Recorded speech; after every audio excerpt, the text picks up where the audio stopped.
मुंबईमध्ये असलेल्या आरेच्या जंगलात कडक उन्हामुळे अनेक पाणवठे सध्या सुकलेत आणि त्यामुळे या परिसरात असलेल्या पक्ष्यांना आपली तहान भागवण्यासाठी शंकर सुतार या तरुणानं आरे जंगलाच्या भागात कृत्रिम पाणवठे तयार केलेले आहेत। आरे जंगलाच्या परिसरात जवळपास त्यांनाही 5 ते 6 पाणवठे तयार केले आहेत। त्या पाणवठ्यांमध्ये पाणी टाकण्यासाठी तो रोज स्वतः पाणी घेऊन जातो। गेल्या 16 वर्षांपासून मुक्या प्राण्यांना आणि पक्ष्यांना मदत करण्याचा त्यानं छंद जोपासलाय आणि यासाठी तो जोगेश्वरी ते आरे कॉलनी असा प्रवास करून पाण्याची सोय करतो। दिवसेंदिवस उन्हाचं तापमान वाढतंय, पारा वाढतोय आणि अशामध्येच नैसर्गिक पाण्याचे स्रोत सुद्धा आटायला सुरुवात झाली। मात्र निसर्गाचाच समतोल राखणारे प्राणी आणि पक्षी याच पाण्यासाठी वनवन भटकताना पाहायला मिळतात।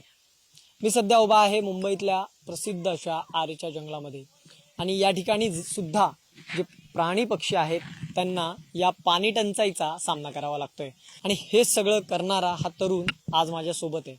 तर शंकर, खरं तर तुझं पुढारीमध्ये स्वागत आहे आणि एक महत्त्वाचा प्रश्न असा की ही संकल्पना कशी सुचली आणि त्याचबरोबर तुला खऱ्या अर्थाने आता आरे जंगलातील निसर्ग राजा असं म्हटलं जातंय, नेमकी ही संकल्पना कशी सुचली, कधीपासून ही सुरुवात झाली, काय सांगशील या सगळ्या संदर्भात? मला आरेच्या जंगलामध्ये 16 वर्ष झाली। 16 वर्षापासून हे काम करतोय आपण।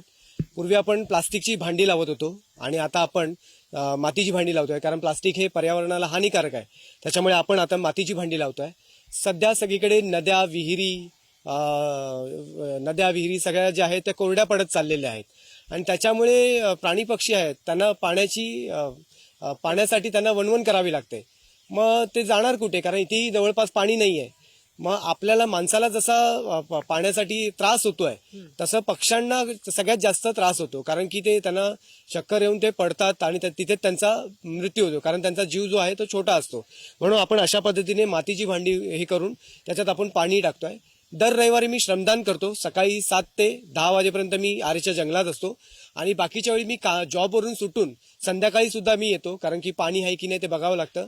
आरेच्या जंगलात आपण खूप झाडं लावलेली आहेत या 16 वर्षामध्ये आणि त्या झाडांना सुद्धा पाणी द्यावं लागतं। प्राणी आणि पक्ष्यांसाठी पुढाकार घेणारा हा तरुण सध्या चर्चेचा विषय ठरलेला आहे। व्हिडिओ जर्नलिस्ट सुरेश सावंत, मी धनंजय दळवी, पुढारी न्यूज, मुंबई।